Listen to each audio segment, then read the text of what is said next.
오늘 계속 요한복음을 공부하도록 하겠습니다. 오늘 하나님의 말씀은 요한복음 7장 14절에서 18절까지 말씀입니다. 제가 봉독해 올리겠습니다. 이미 명절의 중간이 되어 예수께서 성전에 올라가사 가르치시니 유대인들이 놀랍게 여겨 이르되 이 사람은 배우지 아니하였거늘 어떻게 그를 하느냐 아느냐 하니 예수께서 대답하여 이르시되 내 교훈은 내 것이 아니요 나를 보내신 이의 것이니라. 사람이 하나님의 뜻을 행하려 하면 교훈이 하나님께로부터 왔는지 내가 스스로 말함인지 알리라. 스스로 말하는 자는 자기 영광만 구하되 보내신 이의 영광을 구하는 자는 참되니 그 속에 불의가 없느니라. 아멘. 오늘은 예수 닥트린, 우리 흔히 독트린 그런 거 있지 않습니까? 예수 독트린이라는 설교 제목을 붙여보았습니다. 독트린 그러면 우린 미국에 사니까 닥트린 그러죠. 이 독트린 그러면 교리나 교의, 신조 이런 말이에요. 그런데 여러분 그런 거 들어보셨죠? 멀로 독트린, 닉슨 독트린, 트루먼 독트린 그런 말씀 들어보셨죠? 그러니까 이게 정치하는 사람들도 어떤 정책상의 원리 같은 거 있지 않습니까? 원칙 같은 거 그걸 독트린이라고 쓴단 말이죠. 그러니까 그 신조, 신념, 교리, 교의 뭐 같은 뜻이죠. 자기들은 자기들의 삶의 영역에서 자기들의 어떤 일의 영역에서 독트린을 갖다 쓰는 건데 예수님께서 내 교훈은 내 것이 아니요 했을 때 이 교훈이 영어로는 독트린이거든요. 독트린이에요. 그래서 예수 독트린. 오늘은 예수님께서 자신이 말씀하신 어떤 말들 있지 않습니까? 그 말들이 그것이 내 사사로운 독트린이 아니라 하늘의 독트린이다. 이 말씀을 하고 계시는 장면이거든요. 그래서 오늘 그 예수의 독트린이다. 이렇게 제목을 정해봤습니다. 지난주에 말씀드린 것처럼 7장하고 8장은 그 예수와 유대인들 사이에 첨예한 긴장이 발생이 되고 말이죠. 그 다음에 예수에 대한 증오심이 점차 증폭되는 그러한 기록들을 보도하고 있습니다. 요한이 결국 말씀드린 것처럼 그러한 증오심이 자라서 예수를 정치인으로 몰아 잡아 죽이죠. 저까짓게 왕이랍니다. 그리고 잡아 죽인단 말이에요. 그러한 장면들을 기록을 하고 있습니다. 지난주에는 예수가 좋은 사람인가 아니면 미혹하는 사람인가 이런 어떤 그 사람들 사이에서 유대인들 사이에서 그러한 의견들이 분분했던 걸 우리가 보았어요. 그런데 섣부르게 입을 열어서 그런 것들을 발설하지 않았죠. 그래서 수군수군대기만 했다라는 거죠. 그러한 장면들을 지난주에 보았는데 이번 주에는 그러한 가운데 말이죠. 그러한 가운데 그때 예수님께서 그 7장 1절에 가서 보면 초막절이 시작되는 그때였었거든요. 그런데 이제 초막절이 중간쯤 지났는데 말이죠. 그렇게 저 예수라는 자가 저 자가 하는 일이 좀 심상치가 않아. 좀 하나님께로부터 온 사람인 것만은 분명해 보여. 그래서 그들이 고백했던 것이 엘리야나 예레미야나 선지자 하나다 뭐 이렇게 고백을 하기도 했지 않습니까? 그런데 또 한쪽에서는 우리 다른 기사에서도 보았지만 바알세불의 힘을 얻어서 저렇게 기적을 베푸는 거다 이렇게 말을 한 사람들도 있었다라는 거죠. 그런데 그냥 그 정도였으면 괜찮았는데 그러한 일을 벌이고 나서 꼭 한마디씩 덧붙였던 게 있단 말이에요. 예수가. 그 말을 안 했으면 좋아요. 그 말을 안 했으면 좋은데 사람들 심사를 박박 긁어놓는 일이 있었고 사람들의 신앙생활에 상처를 주는 말이 있었고 사람들의 삶의 근간을 흔들어버린 말이 있었는데 뭐냐면 나 사람의 아들이 사실은 신의 아들이야 그 말이죠. 그래서 예수님이 침례를 받을 때도 하나님께서 내 기뻐하는 자로라 이렇게 말씀하신 것이 하나님의 아들이다 그 선언을 해주신 거란 말이죠. 지금 멀쩡하게 겉으로 봐서는 사람이에요. 인자란 말이에요. 인자. 그런데 말을 하기를 그래 내가 인자마저 사람의 아들이 맞아.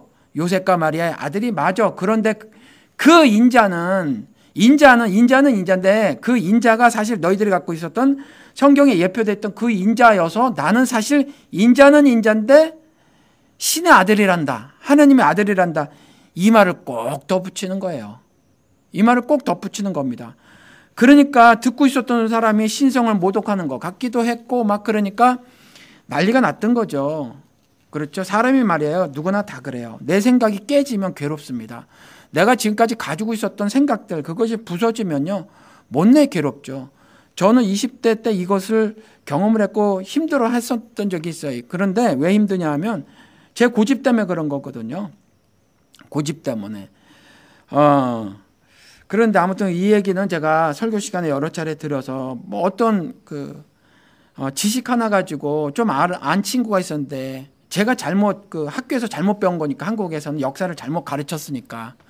그런데 전 그거밖에 모르는데 뭐 다른 역사책을 본 친구가 이러이러한 역사적 이론이 있대. 그러니까 저는 그걸 못 받아들였던 거예요. 제 개인 일도 아닌데. 그런데 내 생각대로 내 삶을 영해가고 있지 않습니까? 근데 내 뜻이 부서지고 내 삶의 방식이 깨지고 내 철학이 무너지는 이 일이 발생하잖아요. 그러면 그 상대방을 예수에게 그랬듯이 찢어 죽이고 싶어요. 사람들은. 그게 다 그런 거거든요. 첫 반응은 뭐냐면 변화에 대해서 얼어버리는 반응이 생겨요. 그러다가 그 변화에 대해서 반응을 보이기 시작하는데 대개가 부정적인 반응을 보이죠. 그래서 예수 그리스도께서 물론 구약 시대도 마찬가지지만 성경을 통해서 하나님이 인생들에게 한마디 하는 거가 뭐냐 이렇게 정리를 하면 한번 말씀을 드렸지만 변해라 이거거든요. 변해라. 이게 repent, 회개하라 그 말이라고 말씀을 드렸죠. 네 생각을 고쳐먹어 이거예요. 그래서 날마다 죽노라 이 고백하고 살아. 이 고백이 제가 말씀을 드렸죠. 내 법을 다 뜯어내는 작업을 하는 거예요. 내 사고방식, 내 삶의 철학 이런 것들을 다 버리는 걸 말하는 거거든요. 그게 만약에 하나님의 방식과 충돌하면 하나님이 우리들에게 주신 규례와 충돌하면 우리 거를 버려라 라는 거거든요. 그게 너무너무 힘든 것이어서 그걸 죽음이라고 말을 해놓고 있더라. 성경에선. 그렇게 말씀을 드렸죠. 그런데 예수가 그냥 적당히만 하면 돼요. 왜냐하면 그들이 기도를 안 했어요. 제사를 안 드렸어요. 구제를 안 했어요. 금식을 안 했어요. 다 잘했단 말이에요. 담배를 폈어요. 뭐 술을 먹었어요. 술은 먹었죠. 술은 먹었지만 뭐 그렇게 잘못된 짓을 저질렀나요? 그렇게 크게 저지르지 않았단 말이에요. 음란한 짓을 그렇게 했나요? 뭐 안 했어요. 도적질을 했나요? 정말 잘하고 살았단 말이에요. 그 구약에 있는 하나님 말씀을 잘 지키고 살았는데 그걸 부정하시는 말씀을 하니까 그런 아주 처음에는 저게 뭐야 라고 알레르기 반응, 알러지 반응을 일으키다가 아무튼 이제 증오심이 폭발하게 되는데 오늘 기사도 그렇다는 거죠. 오늘 기사도 초막절이라는 유대인의 명절, 세 절기가 명절인데 6월절, 그 다음에 오늘 말한 이 초막절, 그리고 또 뭐가 있죠? 오순절이 있죠. 오순절은 다른 말로 77절이라고 하는데 레위기에서도 가보면 우리 77이 49잖아요. 그래서 77 한국 사람들이 그랬던 것 같아요. 77, 49 그 다음 날에 크게 성회로 모였거든요. 그러니까 참고로 신학적인 말씀을 좀 드리면 왜 안식일 사람들이 토요일 고집하는데 구약 시대도 이와 같이 첫날부터 일곱째 날, 그렇죠. 일곱째 날이 안식일인데 오순절은 그 다음 날이란 말이에요. 그 다음 날, 그렇죠.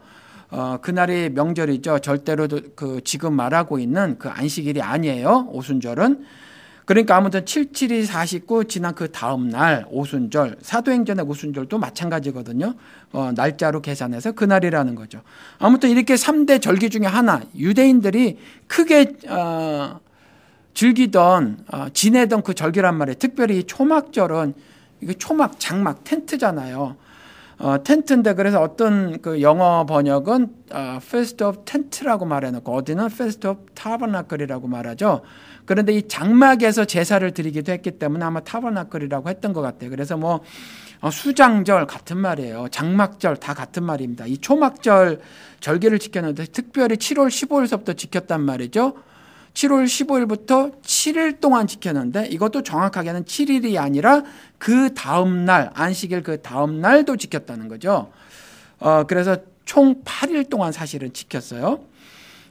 그런데 이때 뭐 아무 일도 하지 말아야 하고 자신들이 그러니까 초막을 막 그때는 꼭 초막은 아니었어도 말이죠.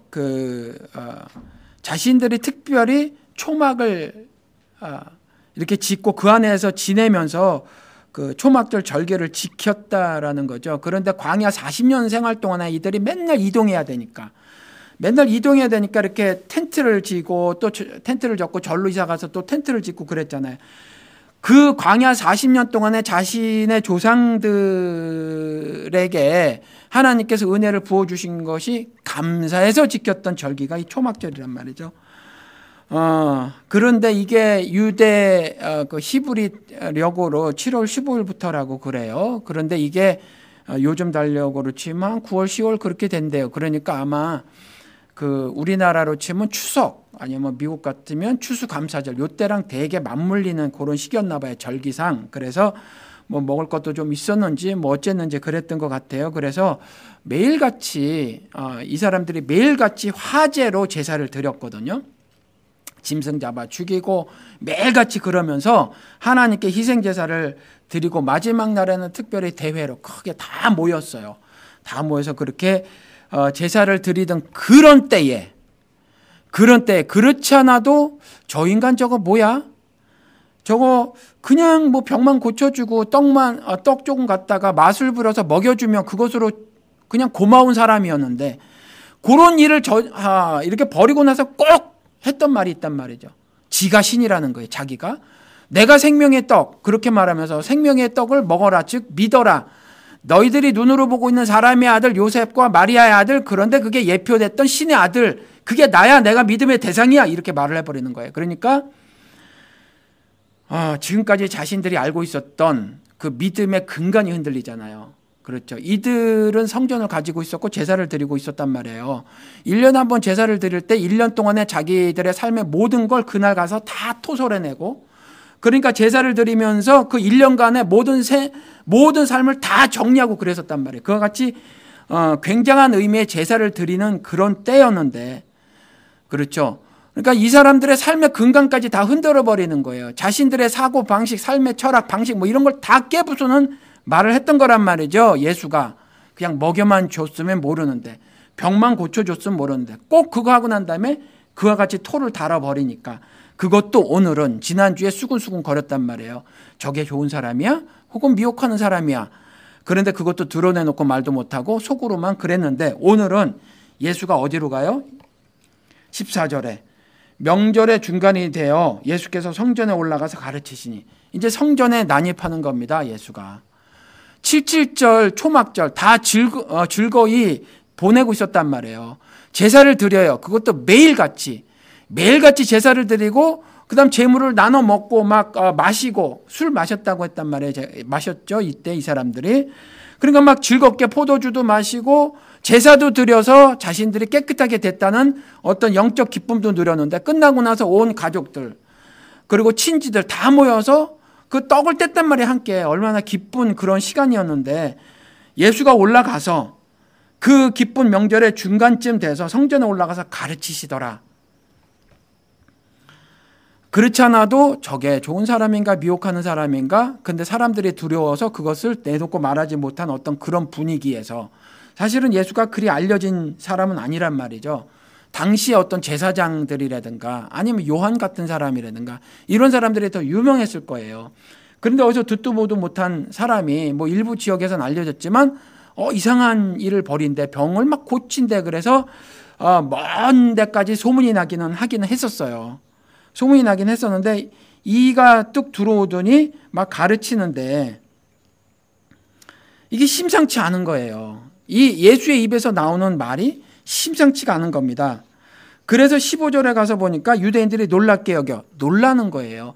그 마태복음 5장서부터 7장 요걸 산상수훈 기록이라고 하고 있지 않습니까? 근데 그 7장 마지막에 가서 보면 그런 기록도 나와요. 사람들이 예수의 가르침을 듣고 놀라워하더라. 그런 기록도 나와요. 그러니까 예수님이 뭐라고 말을 하면 그게 놀라운 일이 되는 거예요. 놀랄 만도 하죠. 이전에는 그 증서만 써주면 이혼해도 돼. 그런데 그거 사실 너네들이 마음이 완악해서 그래. 딱딱해서 그래. 이혼하면 안 돼. 이렇게 하나님의 말씀을 뒤집는 말을 감히 하면서 자기가 하나님이라고 하니까 놀랄만 하잖아요. 이런 말을 막 했단 말이에요. 그러니까 놀랍게 여겨 이르되 예수가 성전에, 그것도 초막절이라는 3대 절기 중에 하나, 그 절기를 지키고 있는 가운데 성전에 뚝 들어오는 거예요. 한번 상상해 보세요. 여러분들. 제가 대형교회에 딱 들어갔어요. 들어가서 그 로비에서 예를 들어서 중고등부나 대학부 아니면 청년부 아니면 어떤 뭐 여전도 부 뭐 그 몇 명이 모여 있는데 제가 막 뭐라고 하는 거예요. 여러분들 지금 죄송하지만 여전도회라고 모여가지고 말이죠. 부엌대기 일이나 감당하고 있는 거 이따위 거 신앙생활 아니에요. 이래버리면 거기 중직이나 목사나 부사역자들이 저보고 뭐라 그러겠어요. 그렇죠. 여러분도 오늘 11조 갖고 왔어요. 마음으로 드리는 건 괜찮지만 법조문으로 생각해서 그거 드리는 건 오히려 하나님을 반역하는 행위입니다. 이러면 그게 담임 목사님이 저보고 뭐라 그랬어요. 그러니까 이와 비슷한 일을 지금 벌이고 있는 거예요. 이와 비슷한 일을. 분명히 요셉과 마리아의 아들인데 저게 와가지고 자기가 신의 아들이라고 하면서, 즉 신의 아들은 신이니까 자신이 신이라고 하면서 자신의 생명의 떡, 즉 자신을 믿음의 대상이라고 말을 하면서 입을 열어 가르치는데 또 이 개상망측한 말을 하는 거죠. 그러니까 놀랍게 여기는데 첫 번째 놀란 건 뭐냐면 이 사람은 배우지 아니하였거늘 어떻게 글을 아느냐. 가만히 보니까 그렇죠. 어렸을 적부터 예수가 자라나는 걸 본 사람들이 있었단 말이에요. 그렇죠. 그리고 소문이 퍼졌으니까 저게 말이죠. 저 인간이 랍비에게 배우지 않고 성경 교사라고 하는 서기관한테 배우지도 않고 또 유대인들 중에 엘리트인 바리새인과 같이 이렇게 다니면서 뭐 이렇게 친교를 나누면서 배운 것 같아 보이지도 않아요. 그런데 와서 입을 열어서 뭐라고 말을 하는데 자신들이 가지고 있는 성경을 알고 있는 거예요. 그런데 해석을 달리하는 거죠. 그렇죠. 해석을 달리하는 거예요. 그러니까 배우지 아니하였거는 어떻게 글을 아느냐. 이것 때문에 일단 놀라는 거죠. 그렇죠. 제가 요즘에 그런 생각이 들어요. 제가 제일 처음에 한때 그랬어요. 한때 뭐 저는 나이가 들어서 신학 공부를 했고 뒤늦게 교회를 개척을 한 거지 않습니까? 그래서 설교 준비는 1등을 해보자. 왜냐하면 다른 분들은 막 만으로 18살 때 신학교를 갔고 저랑 같이 신학 공부한 사람들도요. 한국에서 다 대학원을 졸업하고 온 분들이더라. 그래서 아는 게 많은데 저는요. 아는 게 없었어요. 게다가 아는 것도 없는데 또 그 질문이 많았어요. 제 스스로 제 인생 문제에 대한 어떤 것들도 성경적으로 답을 스스로 제시할 수도 없었단 말이죠. 그래서 일단 제 인생 문제를 놓고도 그랬고 그 다음에 뭐 설교를 하기는 해야 되니까 그래서 막 잠을 안 자고 굉장히 많이 읽었어요. 뭐든지 그냥 막 읽었어요. 많이 읽었습니다. 뭐 슬쩍슬쩍 저는 베이비 그릭하고 베이비 히브리밖에 공부를 하지 않아서 사실 하나도 모르거든요. 원어를. 그런데 사전도 펴놓고 혹시 다른 뜻이 있나? 슬쩍슬쩍 그 단어도 슬쩍슬쩍 한번 보기도 하고 이러면서 아무튼 설교 준비라는 것만큼은 내가 꼴등하면 안 되겠다. 설교는 꼴등해도 설교 준비는 1등하자. 달라스에서. 그래서 그냥 굉장히 많은 시간을 투자를 하고 그랬는데 뭐 이런 생각이 들어요. 요즘에는 설교 준비 그거 개나 줘버려야 되지 않을까? 이런 생각이 들어요. 그냥 베드로처럼 해야 되는 거 아닌가? 바울처럼 해야 되는 거 아닌가? 뭐 준비를 잔뜩 하면 제가 근사한 에세이를 만드는 일을 하는 거라는 생각이 들어요. 그냥 뭐 생각이 극단적으로 흐른 거죠. 설교 준비해야 되죠. 그래서 잘 해야 되는데 근데 가만히 보니까 어떤 상황 같은 것에 제가 이렇게 메모리 되는 걸 발견이 돼요. 그래서 설교 준비를 하면서 괜히 에세이 같은 거를 만들려고 하고 어떤 설교 한 편 같은 것들을 조직하려고 하는 제 모습을 봐요. 그래서 그런 생각이 요즘에 이렇게 들었는데, 예수님이 이 사람들이 봤었을 땐 그렇단 말이죠. 저처럼 뭐 좀 준비를 하고 공부를 하고 이런 사람이 모르는데 글도 배우지 않은 인간이 와서 막 떠드는 거예요. 막 떠드는데 제가 이전에 막 준비했던 거 그것보다 막 놀라운 거죠. 그렇죠? 놀라운 거예요. 글도 배우지 않은 사람이. 그게 16절에 가서 보면 그런데 예수께서 뭐라고 말씀하시냐면, 예수께서 대답하여 이르시되 내 교훈, 오늘 예수 독트린이라고 했죠. 그러니까 여기서 교훈은 사실 우리 교리라고 우리 교리 그 말랑 사실 같아요. 그러니까 내가 말하는 그거, 이 전체 이 말들 있지 않습니까? 성경에서 이 말씀을 원리하고 조직한 것을 교리라고 말씀을 드렸잖아요. 그러니까 내가 지금 너희들 앞에 이렇게 툭툭 던지는 이 말, 너희들이 갖고 있었던 이 성경에 기록되어 있는 이 말을 원리하고 조직해서 내가 내 해석대로 이렇게 전해주는 거야. 그 말을 하고 있는 거거든요. 그런데 내 교훈, 내 교리, 내 독트린은, 나 예수 독트린은 내 것이 아니라 나를 보내신 이의 것이니라 라고 꽉 못을 박듯이 말을 해요. 왜요?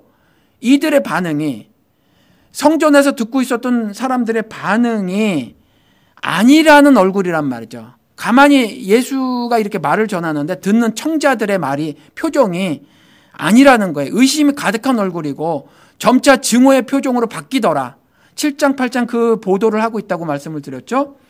그 표정으로 바뀌더라라는 거예요. 그래서 못 박듯이 말을 하는 거죠. 꽉 못 박듯이. 내 교훈은 나의 사사로운 교훈이 아니야. 하나냐처럼 사사로운 점괘를 말하는 게 아니야. 이건 신적 기원이 있는 거야. 하늘 것이야. 너희들이 알고 있는 그 신의 것이란다 라고 말을 하는 거예요. 나를 보내신 이의 것이니라. 이렇게 말을 하죠. 물론 못 받아들여요. 못 받아들이지만 예수님께서 그렇게 말씀을 하신 거죠. 무언가 신학적으로 매우 심각한 말씀을 하신 거죠. 다른 사람도 아니고 초막절에 하나님의 구원에 감사해서 희생제사를 날마다 드리던 그 사람들 앞에 뚝 나서서 그렇게 말을 한 거예요. 그리고 나서 이 사람들이 나름대로 그 안에 별의별 사람들이 다 있었단 말이에요. 조금 전에 말씀드린 것처럼 제사장, 서기관, 엘리트, 바리새인들, 그런 사람들, 랍비들 뭐 다 모여있는 가운데 그렇게 말을 했던 거죠. 그렇게 강력하게 주장한 거예요. 예수님께서. 근데 우리 뭐 아시죠? 예수님의 발언은 한결같이 이 요한복음을 통해서 보면 다른 것들도 여러 개 있지만 요한복음에서 여기까지 나온 걸 보면 처음에 모든 만물을 자신이 지은 것처럼 요한이 보도를 했어요. 그러니까 자신이 창조자라는 거죠. 창조자. 이것도 이 사람들이 못 받아들여요. 요셉의 아들이 창조자다? 이거 못 받아들이죠. 그런데 자신이 창조자라고 말을 하고 또 말씀드린 것처럼 사람의 아들인데 신의 아들이라는 거예요. 그렇죠? 신의 아들이라고 말하고 또 자신을 믿음의 대상으로 말을 하고 있어요. 근데 여기까지 말한 것도 못 받아들이겠는데 꼭 이 말을 더 하더라. 육신이 되어서 온 자신을 알아보지 못하는 건 어둠이라는 악에 너희들이 거하기 때문이야. 이 말까지 덧붙이는 거예요. 나를 알아보지 못하는 건 너희들이 악에 거하기 때문이야. 내가 빛으로 세상에 왔는데 세상의 빛을 알아보지 못하는 이유는 세상이 어둡기 때문이야. 이렇게 말까지 덧붙이니까 지금 이 7.7절 그 절기에 모였던 이 유대인들을 모두 범죄자로 몰아버리는 거거든요. 너희들 전부 지옥 갈 놈들이야. 이렇게 말씀해 버리시는 거예요.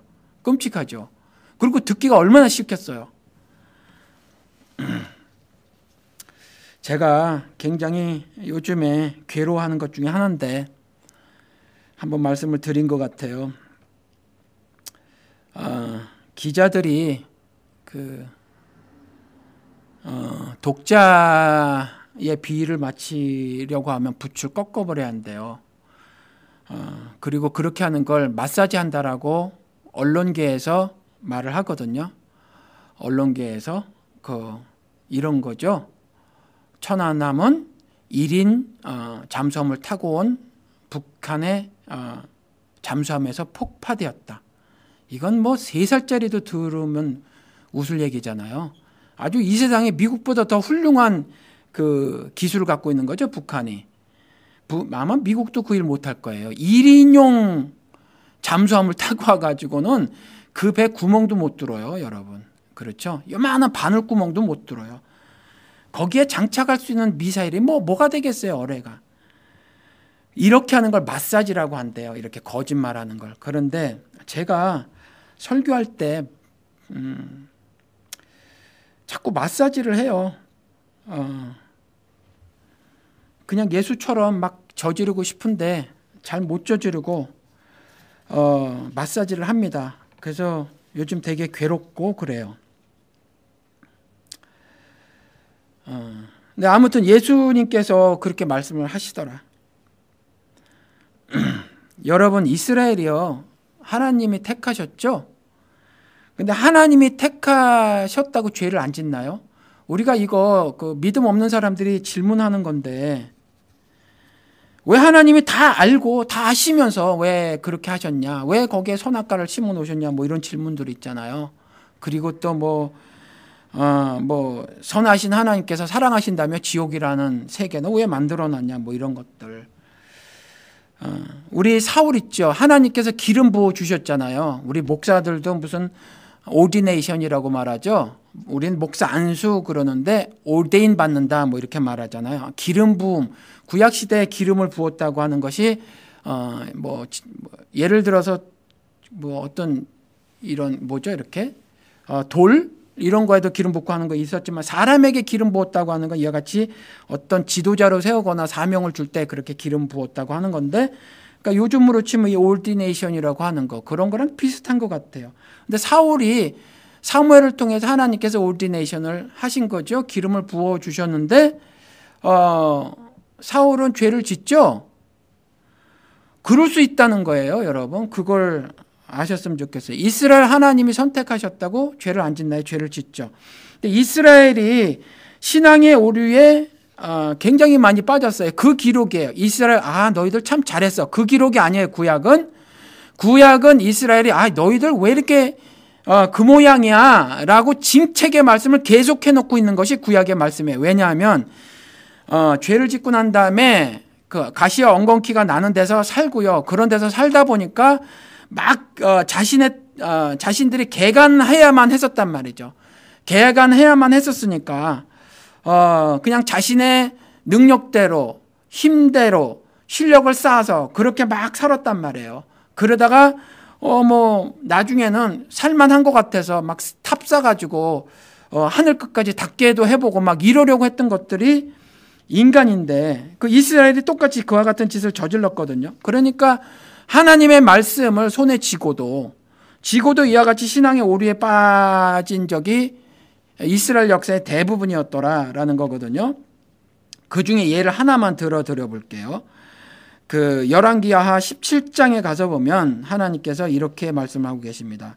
저희가 또 여호와를 경외하여 자기 중에서 사람을 산당의 제사장으로 택하여 그 산당에서 자기를 위하여 제사를 드리게 하니라.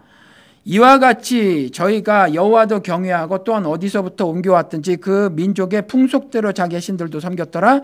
저희가 오늘까지 이전 풍속대로 행하여 여호와를 경외치 아니하며 또 여호와께서 이스라엘이라 이름을 주신 야곱의 자손에게 명하신 율례와 법도와 율법과 계명을 준행치 아니하는도다. 17장에 어떤 그 역사 기록을 해놓으시고 하나님께서 이런 말씀을 하셨어요. 그러니까 33절에 가서 보니까 저희가 여호와도 경외하고 민족의 풍속대로 자기의 신들도 섬겼더라. 그래서 그냥 여호와도 섬기고 다른 신도 섬기고 그랬더라라는 거예요. 그렇죠? 그냥 구약시대 내내 이스라엘은 이러고 살았어요. 구약시대 내내 대부분 이러고 살았어요. 신약시대는 어떤가요? 신약을 사는 교회는 어떻죠? 신약을 사는 교회도 그런 것 같아요. 하나님을 섬기면서 여전히 바알을 섬기죠. 그렇죠? 구약시대에도 그냥 바알을 섬겼던 거예요.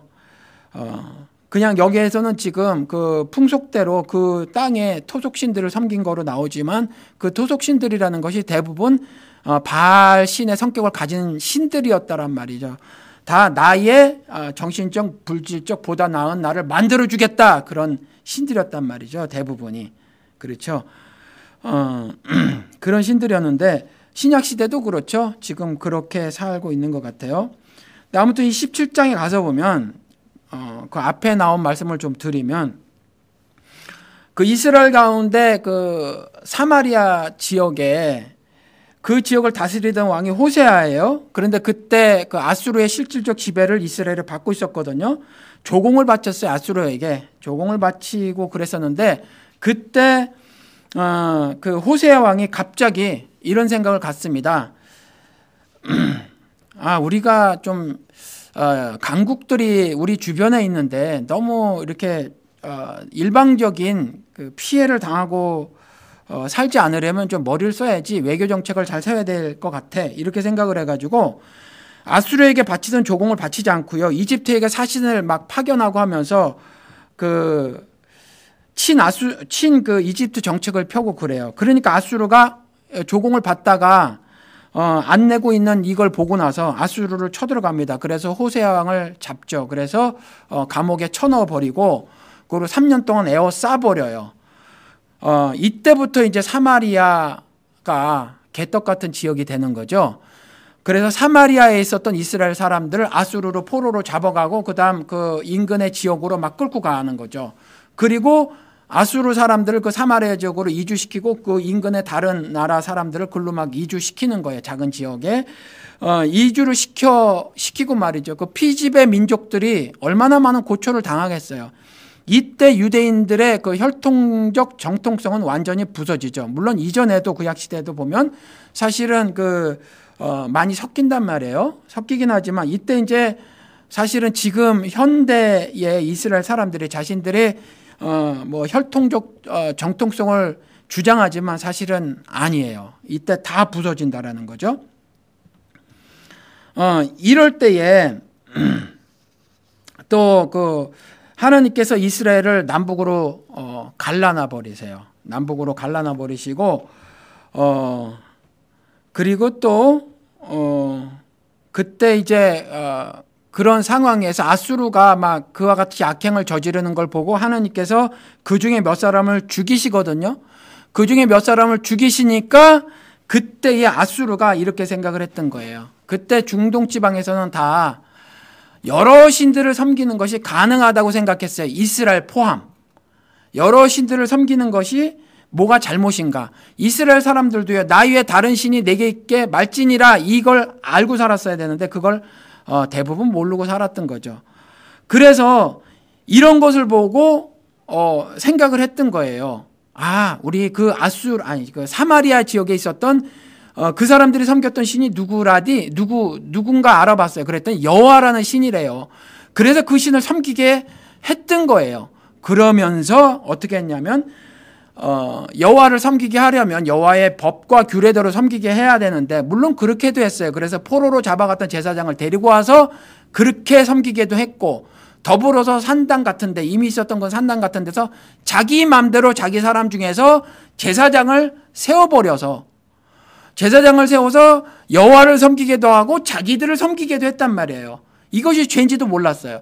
여호와를 섬기게 하려면 여호와의 법과 규례대로만 섬기게 해야 되는데, 여호와의 규례대로 법대로 그렇게 섬겨. 그리고 또 더불어서 내가 제사장을 세울 테니, 그리고 산당에 파송할 테니 거기서 우리 식대로도 해, 이렇게 해버린 거거든요. 그런데 그걸 사마리아에 거주하고 있었던 유대인들이 이스라엘들이 그걸 하지 말았어야 되는데, 그렇게 지배 국가의 그러한 어떤 정책 있잖아요. 종교 정책대로 그대로 해버린 거예요. 그것도 하루 이틀이 아니라 오늘까지 그러더라, 그 풍속대로 그러더라, 그렇게 기록을 하고 있지 않습니까? 32절 다시 읽어드릴게요. 저희가 또 여호와를 경외하여 자기 중에서 사람을 산당의 제사장으로 택하여. 이들은요, 자기 중에서 산당의 제사장으로 뽑긴 뽑았는데 뭐 때문에 뽑았어요? 여호와를 경외하려고 자기들이 마음대로 뽑은 거예요. 자기들이 그랬다라는 거죠. 그 산당에서 자기를 위하여 또 제사를 드리게 하노라. 불법인지도 몰랐던 거죠. 원래 여호와를 모르는 자들이었으니까. 그렇죠. 그래서 조금 전에 읽어드린 것처럼 이와 같이 저희도 여호와도 경외하고 또한 어디서부터 옮겨왔든지 그 민족의 풍속대로 자기들의 신들도 섬겼더라. 오늘날까지 이랬던 거예요. 근데 이게 안 되는 거였잖아요. 그렇죠. 그래서 35절에 옛적에 여호와께서 야곱의 자손에게 언약을 세우시고 저에게 명하여 가라사대 너희는 다른 신을 경외하지 말며 그를 숭배하지 말며 그를 섬기지 말며 그에게 제사하지 말고 이어지는 말씀이었다라는 거죠. 그렇죠? 다른 신을 섬긴다는 것이 이와 같이 세상의 요구대로 신앙생활하는 거예요. 우리나라 같은 경우는 제가 요한복음 처음에 강의할 때처럼 그 기독교에도 이슬람에만 있는 것이 아니라 기독교에도 근본주의가 있는데 이것이 미국에서 방어를 했고 세 가지 특징이 있습니다. 하나는 그 개인주의. 그러니까 미국 찬양에도 보면 뭐죠? 나나나 있죠. 신앙의 공동체 교회 위가 없다는 거죠. 그렇죠. I praise the Lord. I만 있지 위는 없어요. 교회로서의 위가 사라졌단 말이죠. 이와 같이 개인주의. 그 다음에 반공주의죠. 반공주의. 이건 그 미국 정책에 그대로 따른 거예요. 교회들이 굴복한 거죠. 신앙적으로. 그 다음에 지나친 축자 영감설. 이 세 가지라고 말씀을 드렸죠. 그런데 이런 것대로 그대로 우리나라는 미군정 시대에 이걸 그대로 갖고 왔고 우리는 그냥 무비판적으로 미국 신앙을 그대로 수용을 해서 말씀드린 것처럼 세상의 요구대로 미국이 만들어 놓은 여호와를 섬기는 거예요. 우리는 미국 신학이 만들어 놓은 어떤 미국 신학이 틀을 만들어 놓고 이게 여호와야, 이게 성경에 이게 하나님 말씀이 한 걸 우린 지금까지 그렇게 알고 사는 거죠. 이것도 똑같은 거예요. 지금 조금 전에 말씀드린 것처럼 그 열왕기 기록을 말씀을 드렸잖아요. 이것도 동일한 거라는 거죠. 그러니까 세상에 요구가 있어요. 세상의 요구가 자신들이 그 세상의 임금들이 통치하려고 하는 게 있단 말이죠. 그렇죠? 한국도 그렇죠. 반공 이데올로기 이게 그대로 이게 미국 거예요. 우리 반공 이데올로기가 우리 건 줄 아세요, 여러분들? 미국 거예요, 미국 거. 미국 거를 한국 사람들이 그대로 머리에 그냥 그대로 가슴에 안고 그러고 신앙생활하는 거예요. 그래서 반공으로 성경을 읽어요. 이게 세상의 요구대로 신앙생활하는 거예요. 그런데 하나님이 뭐라고요, 이거? 다른 신을 경외하는 거다. 그거 다 아니야. 이렇게 말씀하시는 거예요. 그렇죠?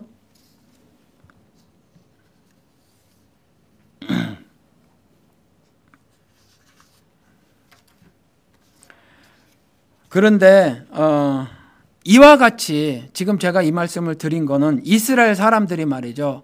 유대인들이 예수님께서 성전에 올라가서 한참 그 77절 아니죠. 초막절 그 희생제사를 날마다 드리고 그러는 가운데 있는 거기에 가서 지금 이와 같은 말을 한 거예요.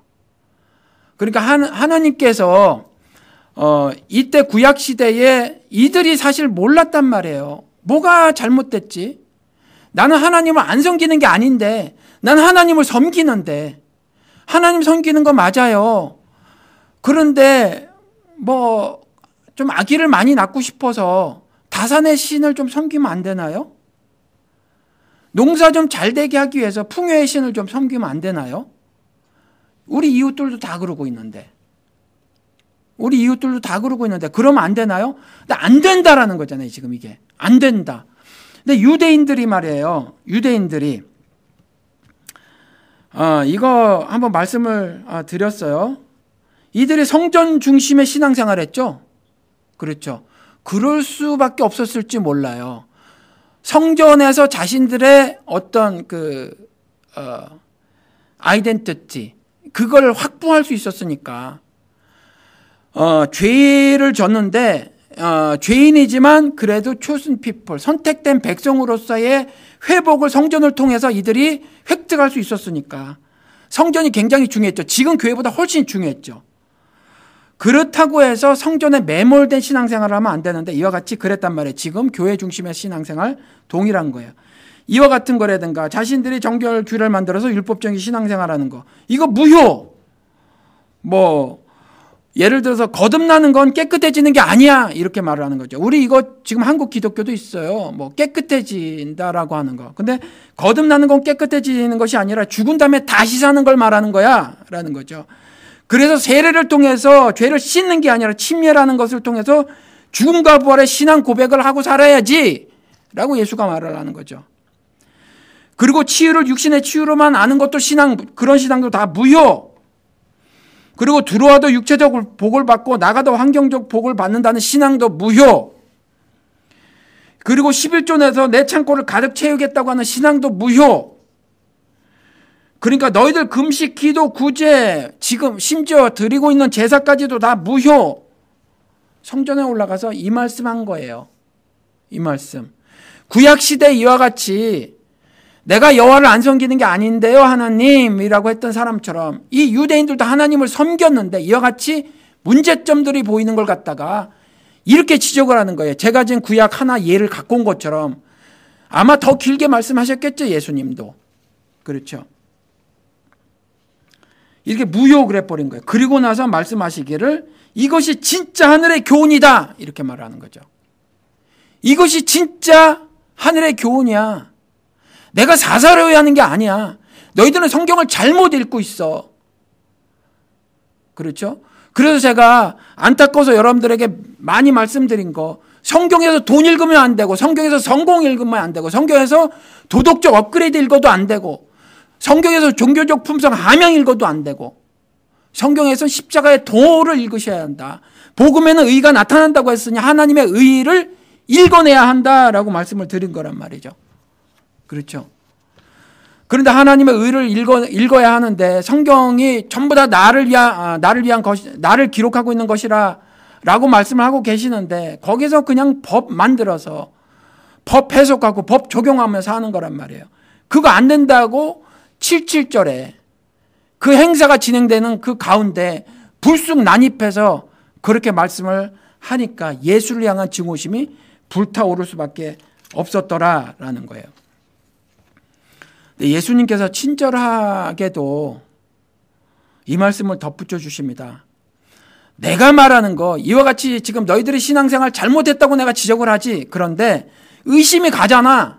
너희들이 어떻게 내 말이 하늘 뜻인 줄 알 수 있겠어. 의심이 가지. 알아. 너희 속마음을 내가 다 알아. 그리고 너희들의 얼굴 표정 봐도 내가 읽을 수 있고 너희들이 나를 향한 태도를 봐도 충분히 알 수 있어. 그런데 내 말이 진짜라는 거, 참 하늘의 것이라는 거 내가 아는 방법을 하나 알려주마. 그게 17절 말씀이에요. 사람이 하나님 뜻을 행하려 하면 이 교훈이 하나님께로부터 왔는지 내가 스스로 말함인지 알리라. 이게 내가 사사로이 말한 건지, 이게 정말 신적 기원에 있는 하늘 복음인지, 너희들이 알고 있었던 성경 해석이 옳은지, 내가 구약의 해석이 옳은지 너희들이 알 수 있는 방법은 너희들이 하나님의 뜻을 행하기만 하면 알게 될 것이다. 이렇게 말을 하는 거예요. 문제는 행하지 않아서 몰라요. 문제는 행하지 않아서. 그렇죠. 그래서 제가 이 말씀 한번 드렸던 것이 이거예요. 예를 들어서 신학교 다니는 사람 그 후배들에게 안타까운 게 그거라는 거죠. 큰 교회 가서 배우겠다. 못 배워요. 아무것도 못 배워. 없는 데 가야 기도하는 걸 배우고 하나님 매달리는 신앙생활을 할 수 있어요.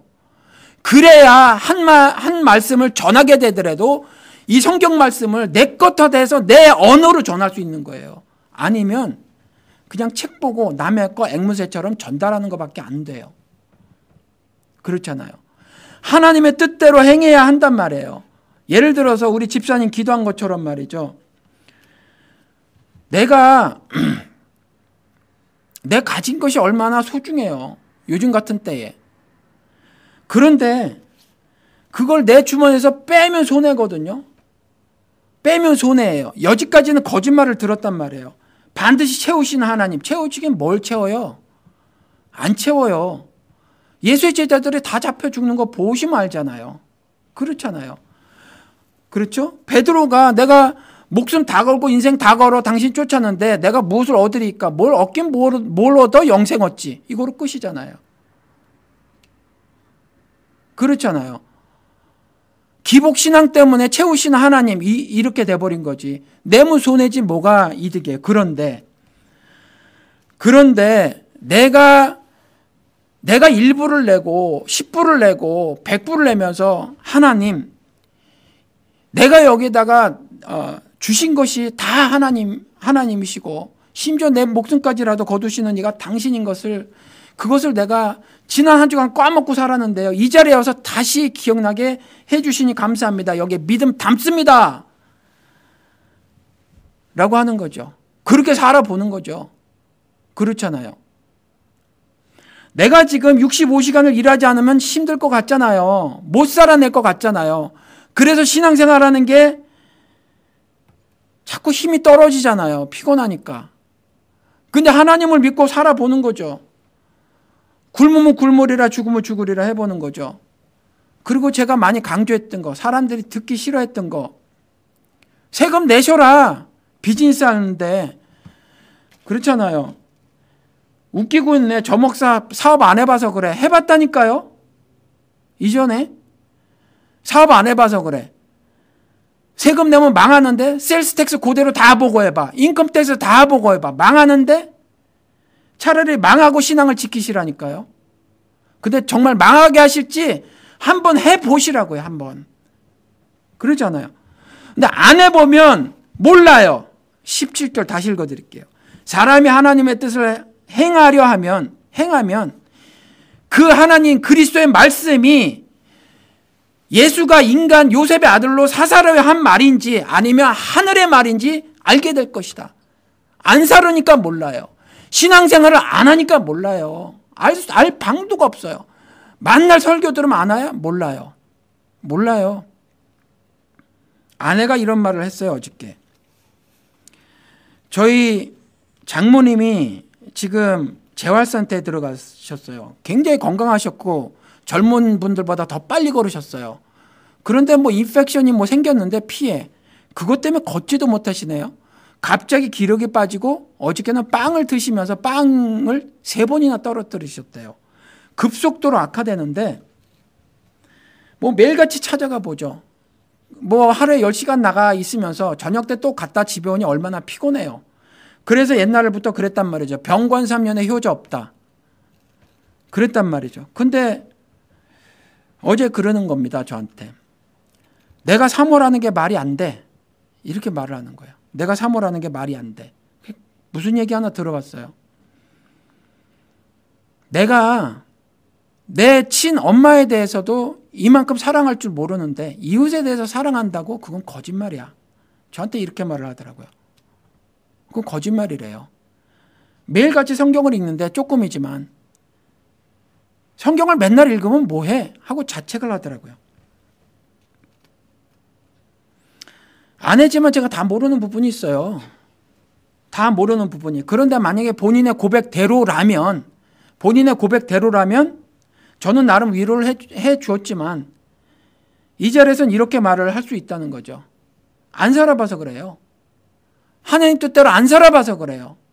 그냥 내 인간적으로 최선을 다하는 것으로 내 삶에 나는 내가 다 살아가고 있는 것이다. 그것이 내 최선이다라고 생각을 해서 그렇다는 거죠. 사람이 하나님의 뜻을 행하고 살면 그냥 우린 쉽잖아요. 우리가 결과까지 예측할 필요가 있나요? 우리는 심고 물 주는 것까지만 우리 일이라잖아요. 우린 심고 물 주는 것까지만 우리 일이라잖아요. 그거 해보라라잖아요. 하나님이. 그 신앙생활을 하지 않으면, 하나님의 뜻대로 살아내보지 않으면, 하나님의 말씀대로 살아내보지 않으면 그럼 몰라요. 죽어도 몰라요. 그래서 저런 고백밖에 할 수 없어요. 목사 사모로 살고 그렇잖아요. 나는 기쁨으로 식사 저거 한대잖아요. 제가 그만두라고도 여러 차례 말했거든요. 아니 먹는 게 뭐리 중요해. 샌드위치 먹어도 되지.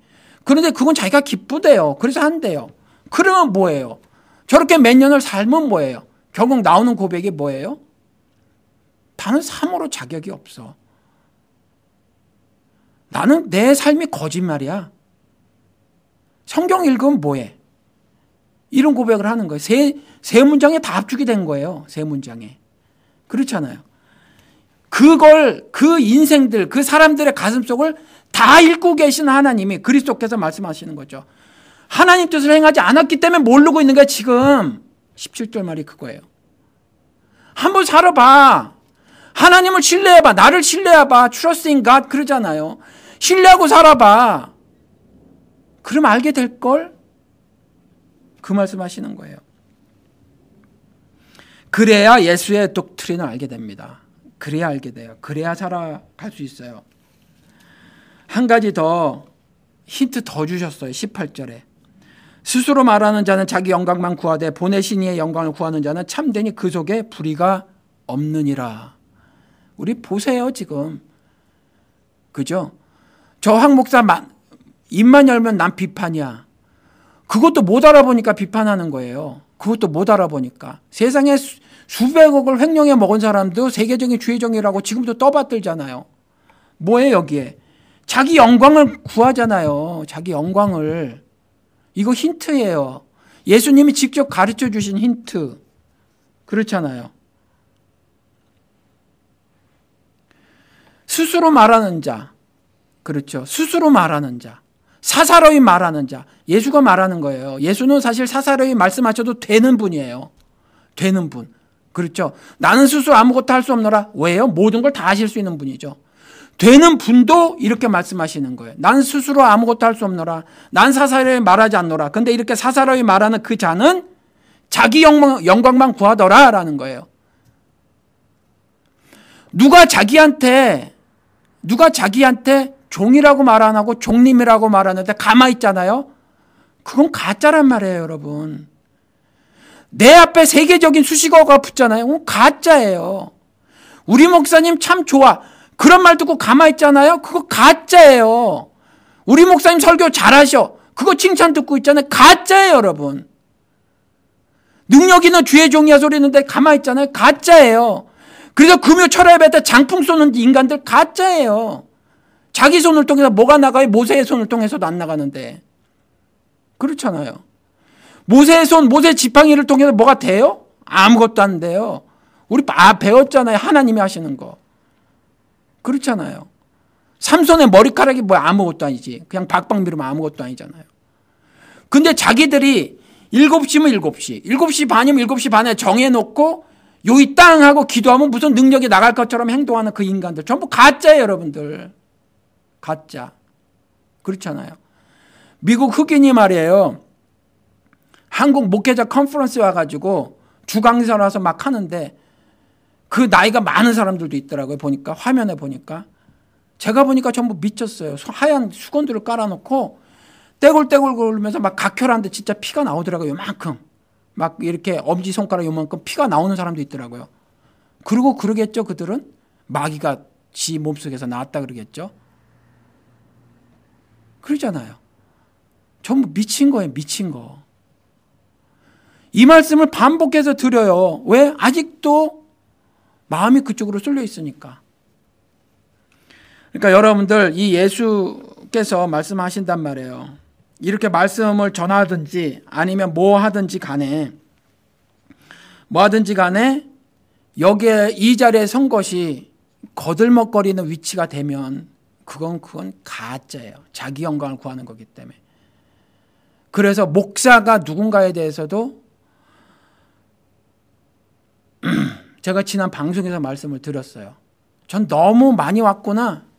이게 일반 기독교 바깥의 생각은 그렇게 생각을 당연히 해주는데 기독교 안에서는 그렇게 생각을 안 해준다라는 거죠. 그렇죠? 목사는요. 역할이 달라요. 스테이러스, 신분이 다른 게 아니에요. 여러분 그거 명심하고 살아야 돼요. 한국 기독교는 목사하고 교인하고 이 관계가 올바로 설정되는 것이 가장 중요한 그 개혁 과제 중에 하나예요. 재벌 해체하듯이 대형교회 해체해야 하는 것처럼 그게 과제예요. 이렇게 제가 자꾸 말씀을 드리니까 제 안에는 안타까워서 교인들 아무도 당신을 목사로 생각 안 해. 그래도 괜찮아요. 할 수 있어요. 그래도 그렇게 말씀을 드려야죠. 그렇잖아요. 여러분들이 아프죠? 그럼 목사에게 터놓을 수 있어요. 목사가 고통스럽죠? 형제니까 여러분들에게 터놓으면 여러분들이 저 위로해주고 그러는 게 받는 관계예요.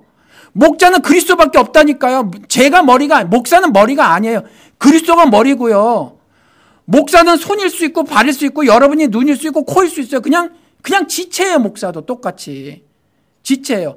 역할이 그냥 여러분은 집사고 이분은 뭐하고 저는 이거 하는 거 그냥 이것만 다른 거야. 역할이 그렇잖아요. 그래서 제가 아프면 여러분들 위로해 주시라고요. 저 잘못하잖아요. 실수하고 넘어지고 알고도 죄 짓잖아요. 그러면 한번 그렇게 해주시라고요. 나이가 더 많으신 분, 우리 집사님 같으신 분은 목사님 2차 저차해서 내가 인생을 살아보니 이런 건 저런 건 저렇던데요. 그러면 제가 뭐라 그러겠어요? 얼마나 고맙겠어요. 그렇잖아요. 그렇게 하시자고요. 안 믿는 사람 소주 오징어 먹으면서 소주 먹고 풀듯이 우리 교인들도 제발 좀 그러고 살자고요. 그렇잖아요. 그러니까 목삼내 하는 모든 것들은 자기 영광을 구하는 거예요. 목사가 뭔데 종놈인데. 그렇잖아요. 종놈한테 왜 종님이라 그래요? 종놈이지. 시키면 시키는 대로 하는 거지. 너 지금부터 목사하지 마. 그럼 하지 말아야 돼요. 설교하지 마. 그럼 하지 말아야죠. 교회 때려쳐. 그럼 때려쳐야죠. 그게 종이죠. 근데 종이 주인처럼 행세하는 건 이게 유교 때문인가 불교 때문인가 모르겠어요. 한국 교회건 블랙 커뮤니티건 목사가 뭐 이상한 위치에 있는데 이게 지금 예수가 말하는 거예요. 예수님이. 스스로 말하는 자, 사사로이 말하는 자들은 성경을 아무리 기가 막히게 풀어 제낀다 하더라도 그건 자신의 영광을 구하는 놈들이야. 이거 말하는 거예요. 그러니까 예수까지도 어떻게 해요? 스스로 모든 것을 하실 수 있는 분이 그걸 천명까지 하셨잖아요. 내가 생명의 떡으로 내가 믿음의 대상이야 라고까지 말씀하신 그분이 나는 스스로 아무것도 할 수 없노라. 그리고 내 말이 하늘의 비밀의 말인 것임이 분명함에도 뭐라고 말하냐면 나는 스스로 말하는 게 아니야. 난 스스로의 말하는 것이 아니라 나를 보내신 아버지의 말을 전하는 것이야 라고 말을 하잖아요. 이걸 가져야 한다는 거죠. 저나 여러분이나 동일해요. 이걸 가지셔야 돼요.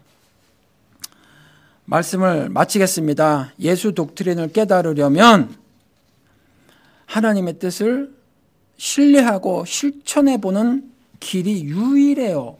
우리가 할 수 있는 거, 우리의 자유의지대로 할 수 있는 거 유일합니다. 제가 도전드리기를 10%만 해보세요. 먼저 지금 삶에서 그냥 무조건 뭐 이상한 목사들이 하는 것처럼 집 팔고 눈 팔아 이게 아니라 예를 들어서 지금 도저히 시간을 못 빼요. 근데 가정에서 10%만 시간을 빼서 성경을 봐보세요. 그렇죠? 내가 도무지 사랑하지 못할 인간 있잖아요. 전폭적으로 어떻게 미워하는 인간을 갑자기 사랑해져요. 근데 손 한번 내밀어 보시자고요. 우리가. 그런 정도 노력. 그 정도 노력 할 수 있잖아요. 자존심이 좀 상할 수 있어요. 자존심이 좀 상할 수 있는데 특별히 모르는 사람들에게는 뭐 모르는 척하고 그래도 할 수 있죠. 못하는 건 뭐냐면 내가 정주고 마음 준 가족들에게 사실 그거 더 못하거든요. 그러니까 그렇게 좀 해보시자고요. 그렇게 하나님의 말씀하셨으면 사랑은 허다한 허물을 덮는단다 그랬으면 그런 거 한번 해보시자고요. 허물이 눈에 보이긴 보이죠. 왜 안 보여요? 근데 사랑으로 덮는다는 거거든요. 잘못이 있지만 잘못을 용서해 준다는 거거든요.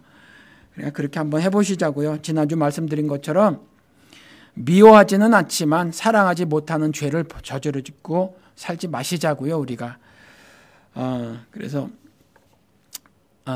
사시면서도 정말 얼마나 살기 힘들어요. 그래서 그리스도께서 이렇게 정말 그 속에 있는 그 말씀을 지금 전하시잖아요. 그래서 어떤 경우는 그냥 툭 던지시고 마는데 이번에는 두 마디를 더 하셨다는 말이죠.